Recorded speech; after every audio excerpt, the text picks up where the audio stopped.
L'info de la semaine, le podcast qui vous dit tout sur le lymphodème. Bonjour à tous et merci d'être à l'écoute de l'Info de la semaine, le podcast dédié au lymphodème à l'initiative du docteur Stéphane Vigne qui est avec nous. Bonjour docteur Vigne. Bonjour Jessica. Je le rappelle, vous êtes chef du service de lymphologie à l'hôpital Cognac-Jay à Paris et président de la Société française de lymphologie. Dans cet épisode, nous allons donc parler de la chirurgie du lymphodème. On commence notamment par la chirurgie de résection.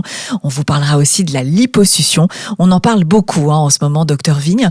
Qu'est-ce que c'est la chirurgie de résection dans le contexte du lymphodème? Alors, la chirurgie du lymphodème a été inventée il y a plus de 100 ans pour essayer de réduire ce volume excessif.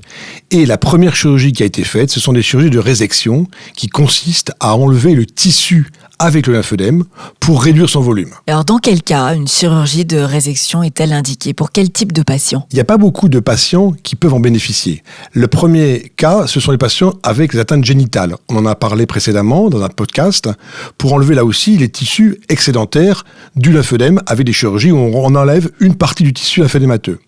Et la deuxième partie qui intéresse des malades différents, ce sont des lymphodèmes des membres supérieurs ou inférieurs. Quand on fait un traitement de physiothérapie, donc de réduction de volume par les bandages, la peau peut être tendue et puis se détendre avec les bandages. Et cet excès cutané, on peut être amené à l'enlever chirurgicalement. En quoi consiste cette intervention justement? Alors c'est très simple, on enlève la peau en excès par une chirurgie qui est simple, qui est faite par un chirurgien plasticien et qui prend peu de temps, c'est un hôpital de jour, et le patient a un encadrement avec des bandages avant et des bandages après la chirurgie. En pratique, comment se passe ce type d'intervention? En pratique, l'idéal, c'est de prendre les patients avant la chirurgie pour faire des bandages, réduire le plus possible le volume pour que la peau soit la plus flasque possible et qu'on puisse en enlever une bonne partie. Et ensuite, après la chirurgie, les bandages sont repris pour favoriser la cicatrisation. Est-ce qu'il y a des risques associés à cette chirurgie? Il y a peu de risques, car en fait, c'est une résection de chirurgie plastique, de peau essentiellement.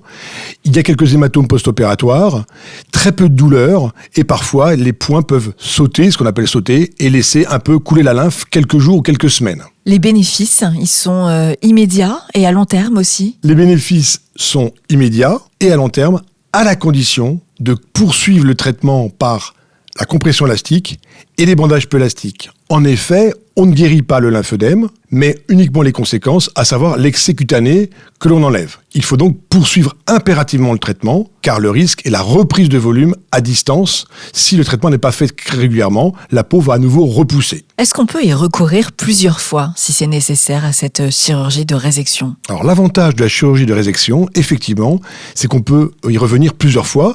Au niveau génital, on l'a déjà vu, mais au niveau des membres également. Par exemple, si on a un gros mollet, on peut faire une chirurgie à la face interne du mollet, et puis plusieurs semaines après, plusieurs mois après, recommencer la physiothérapie et faire la face externe du mollet. Mais à quoi doit-on s'attendre exactement après cette opération? Eh bien, surtout à avoir un volume qui ressemble au membre contralatéral sain. On n'aura jamais un membre normal comme l'autre, mais on peut obtenir une réduction très importante du volume. Donc là, vous venez nous parler de la chirurgie de résection, qui consiste à retirer de la peau. Mais est-ce que la liposuction peut aussi être envisagée? La liposuction, l'intérêt, c'est d'enlever du tissu adipeux. Et si on se souvient bien, dans le premier podcast, on disait que le lymphodème est composé essentiellement de tissu adipeux, de peau et d'un peu de lymphe. Et la chirurgie, la liposuction, qui est pratiquée très peu en France, est une technique la plus logique pour réduire le volume, à la condition que le lymphodème soit très adipeux et peu liquidien, et auquel cas, cette technique-là sera très efficace. Et en termes de résultats, ça donne quoi? Les résultats sont excellents, à la condition d'être pratiqués par des chirurgiens plasticiens experts dans le domaine, avec des membres qui sont parfois inférieurs même aux membres contralatéral sains. C'est-à-dire qu'on peut enlever tout le tissu adipeux pour que le membre soit quasiment identique à l'autre. Est-ce qu'il y a une condition pour pouvoir faire cette liposuction et qu'elle perdure dans le temps, que les résultats perdurent? Effectivement, la condition essentielle nécessaire au maintien au long cours du volume, c'est de porter une compression élastique forte, que ce soit de classe 3 voire de classe 4, jour et nuit, au membre inférieur ou supérieur, de façon permanente et constante, excepté le matin quand on prend sa douche,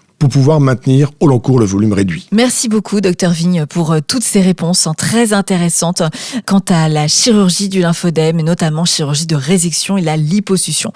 Dans le prochain podcast, vous nous parlerez de la chirurgie de reconstruction lymphatique cette fois. Merci à vous. Merci. Au revoir, Jessica. Merci à vous tous pour votre écoute. Continuez bien sûr de partager ce podcast autour de vous et sur les réseaux sociaux pour en faire profiter le plus grand nombre. À bientôt. L'info de la semaine, le podcast qui vous dit tout sur le lymphodème.